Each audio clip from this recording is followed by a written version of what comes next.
dans le podcast Causer AMP Macnic qui vous ouvre les portes du Centre d'aide médicale à la procréation de Martinique. Gynécologues, biologistes, sages-femmes, nous donnons la parole à ceux qui vous accompagnent chaque jour, derrière la technique, des visages, des métiers et des réponses à vos questions. Comprendre le parcours, lever les tabous et avancer ensemble. Ici, chez nous, un voyage au cœur de la transmission.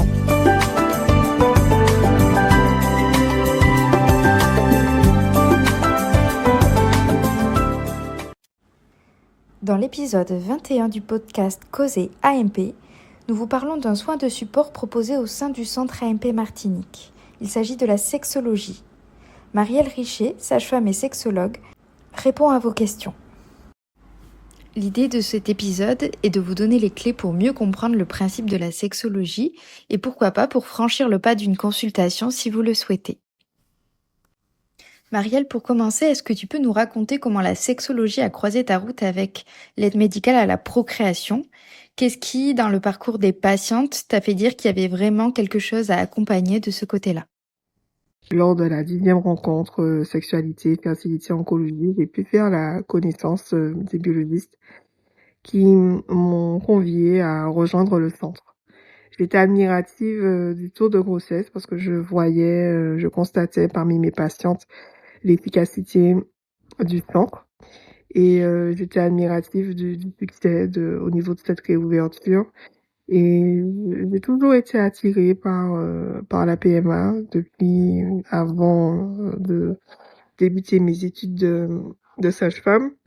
Et je savais l'importance de sexologues attachés et disponibles au sein du centre.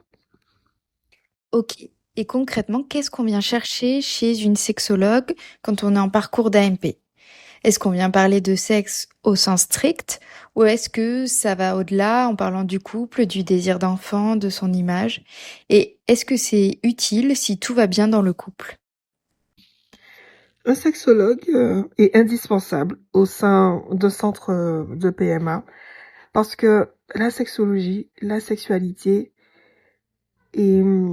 a deux composantes. Une composante plaisir pur et une composante reproduction. Avant l'arrivée des pilules contraceptives, de la contraception, il n'y avait pas ce distinguo et on subissait cette conséquence reproductive. Et lorsque nous sommes dans un parcours de procréation médicalement assistée, cela signifie que nous sommes dans une situation d'infertilité et cela signifie que la sexualité, une des fonctions sexuelles, n'est pas efficiente. Et cette réalité va avoir une conséquence sur justement l'efficience du rapport sexuel, son efficacité. Ça voudrait dire que je ne suis pas dans la norme, ça voudrait dire que le rapport sexuel, en tout état de cause, n'est pas, entre guillemets, satisfaisant. Et il va y avoir une répercussion, du coup, sur l'image de soi, sur le couple, sur le caractère efficient, sur le fait que le rapport ne soit pas efficace, va remettre en question le couple dans toute sa globalité, mais également la personne dans son individuation. Sur une comparaison en termes de normes, la norme, c'est ce que tout le monde veut se rattacher. La sexualité et la sexologie est devenue une mode, surtout depuis le Covid, puisque les gens s'ennuyaient et les gens s'ennuyant, étant repliés chez eux, ils avaient eu l'occasion de se demander, de se poser des questions sur qui ils sont, sur où ils en sont et faire un bilan d'eux-mêmes. Et on va comparer tout à la population générale.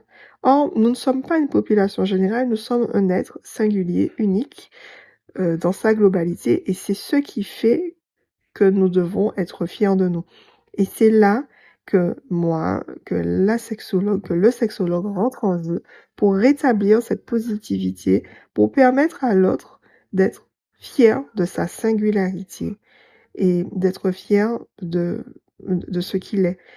Et être bien, quand tout va bien dans le couple, c'est lorsque les deux protagonistes sont heureux dans leur sexualité, c'est-à-dire que ils sont épanouis et ils ne sont pas en attente ou en manque de quelque chose, pas de douleur, pas d'a priori, du plaisir partagé.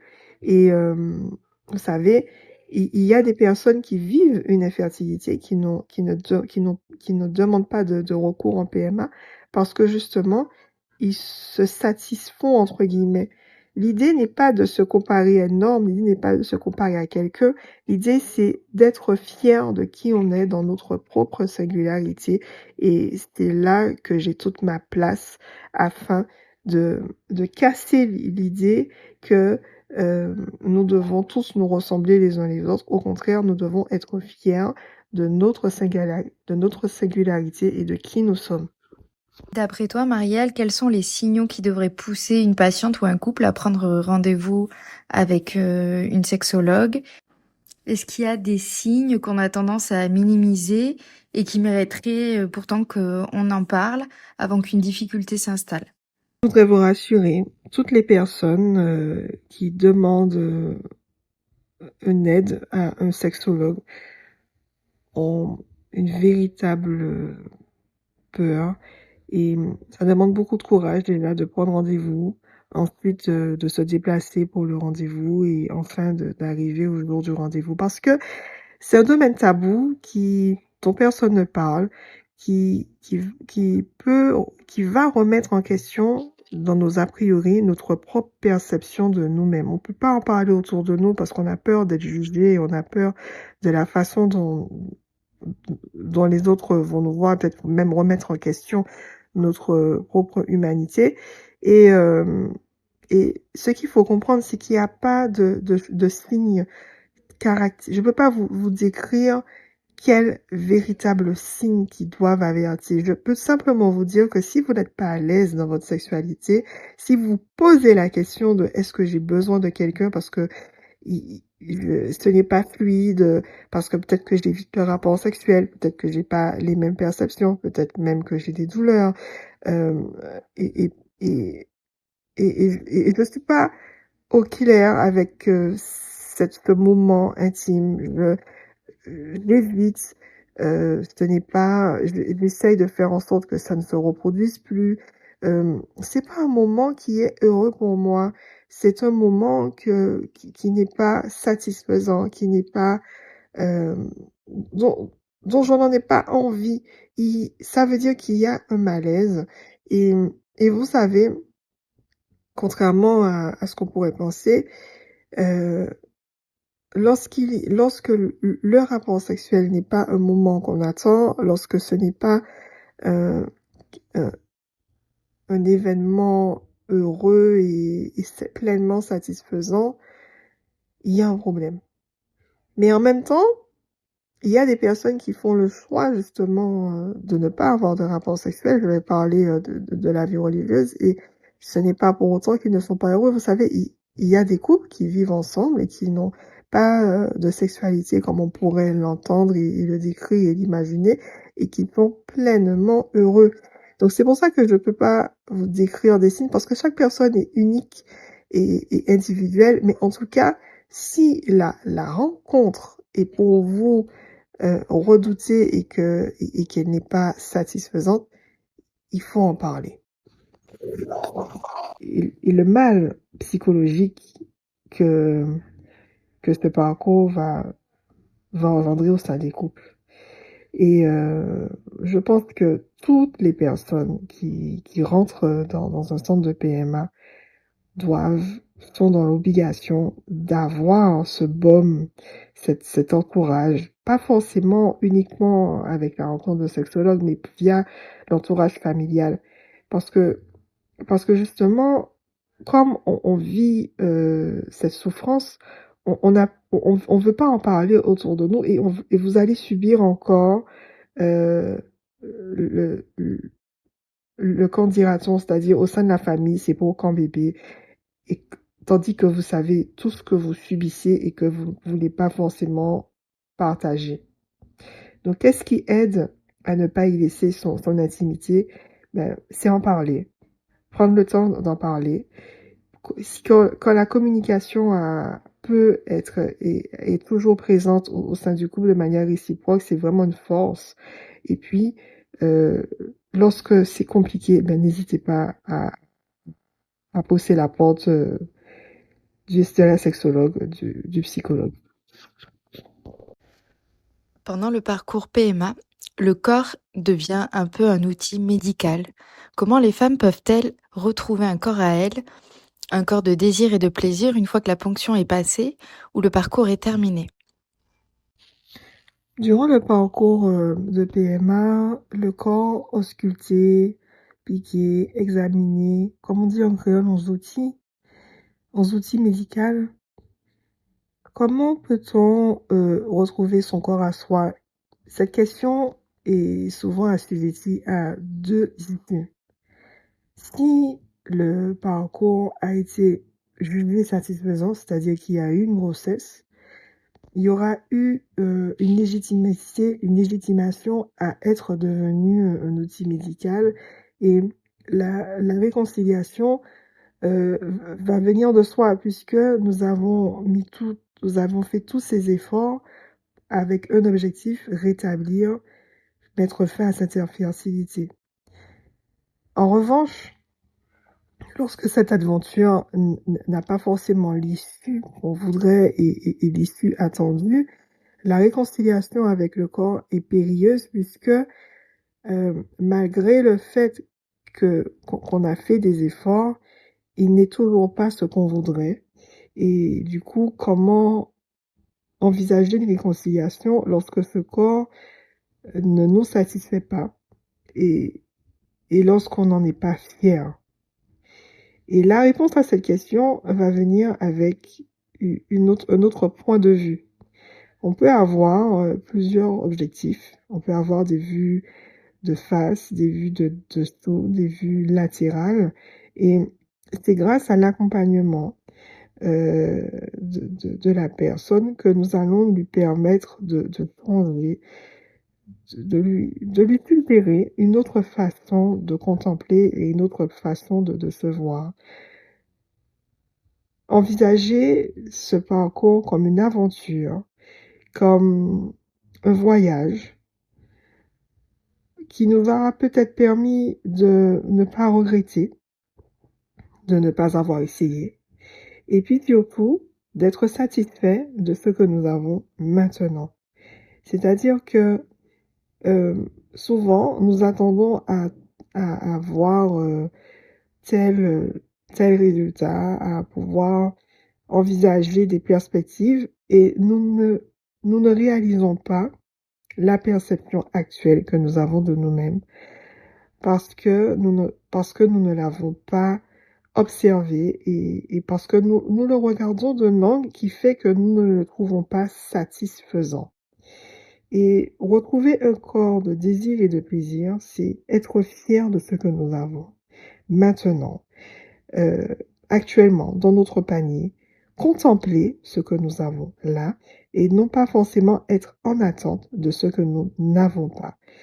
Ce corps,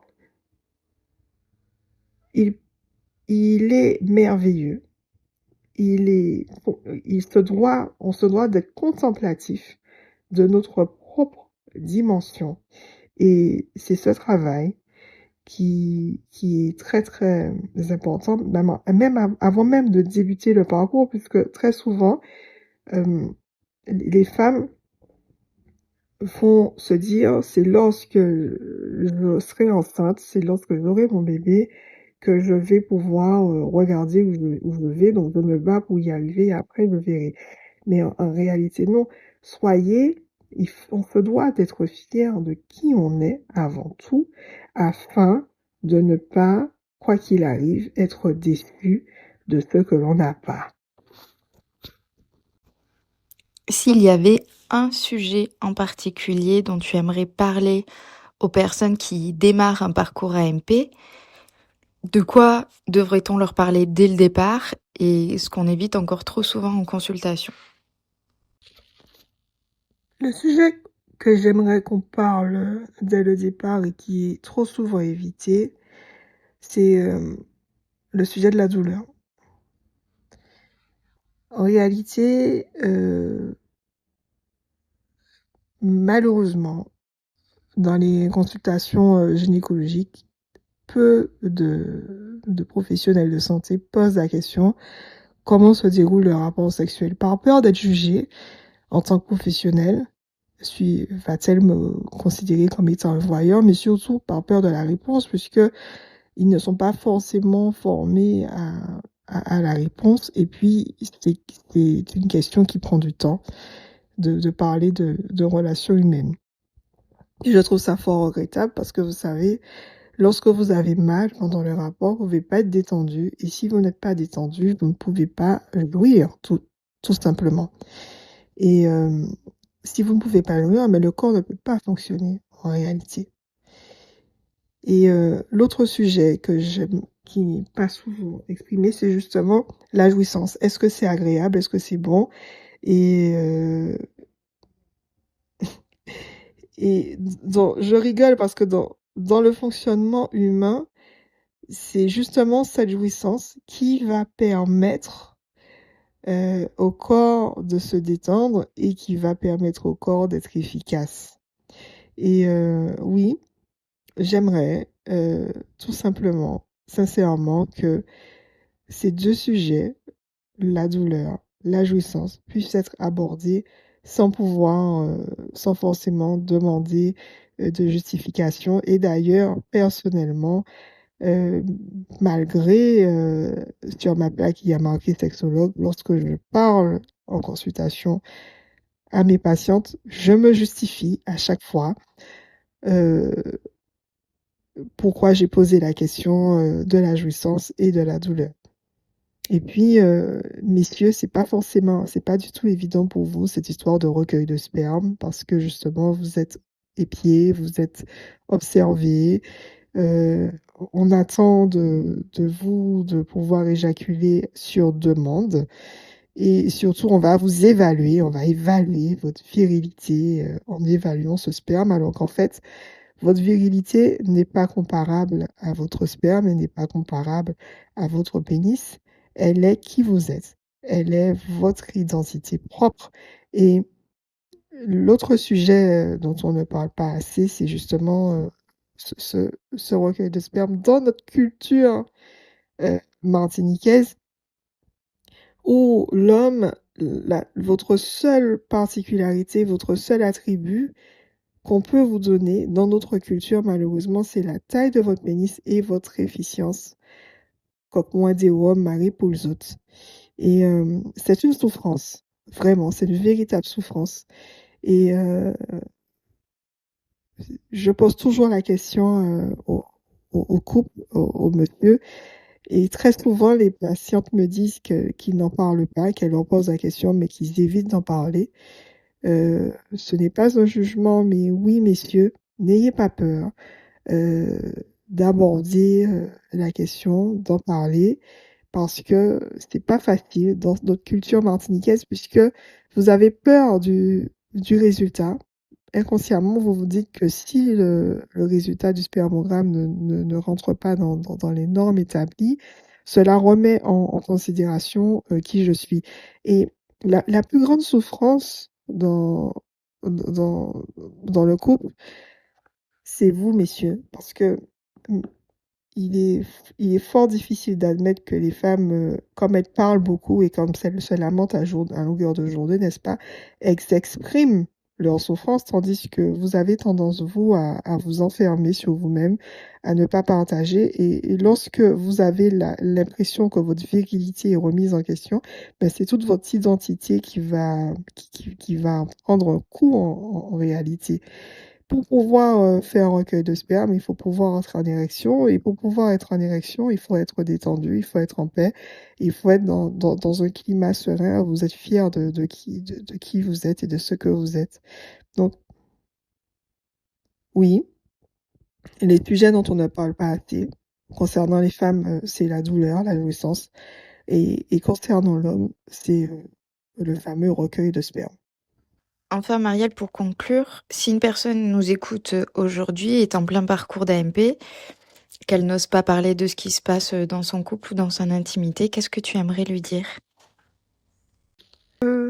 Je voudrais conclure en vous disant que je souhaiterais réellement, mon vœu le plus cher serait que vous soyez fiers de votre singularité, fiers de qui vous êtes, fiers d'être unique et justement contempler cette unicité. Vous me direz, contempler quelque chose qui est à l'origine d'une souffrance qui m'oblige à avoir recours à la procréation médicalement assistée, c'est totalement invraisemblable. Il n'est pas du tout invraisemblable de demander d'aller voir un médecin lorsqu'on a une grippe et de prendre peut-être des antibiotiques s'il s'agit d'une infection bactérienne. Et pourquoi c'est totalement invraisemblable d'avoir recours à la médecine pour pouvoir avoir des enfants et fonder un foyer, parce que ça relève du domaine tabou qui est la sexualité, parce que justement la fonction reproductive est impactée. Ce parcours est une aventure avant tout humaine, et oui, elle a des répercussions. La partie positive, c'est que je suis dans l'obligation de magnifier la zone obscure, que je trouve obscure, qui va m'amener à entrer dans un centre de PMA. Je vais prendre par exemple l'exemple de l'endométriose, qui va engendrer des douleurs, qui va engendrer un absentéisme scolaire, professionnel. Eh bien, j'ai l'explication de mes douleurs, je sais pourquoi j'ai mal et je sais comment ne pas avoir mal. Je vais moins solliciter mon corps, je vais apprendre à connaître mon corps. Et cette endométriose va me permettre d'avoir d'autres avantages, c'est-à-dire que je suis plus sensible à l'autre, je suis dans la joie, à la perception de certaines odeurs, de certaines circonstances. En fait, ce que je veux vous faire comprendre par là, c'est que dans tout ce qu'on vit dans la vie, il y a toujours du positif. Et j'aimerais que vous puissiez vous permettre d'observer, de contempler le positif dans ce que vous vivez actuellement, dans votre vie, maintenant.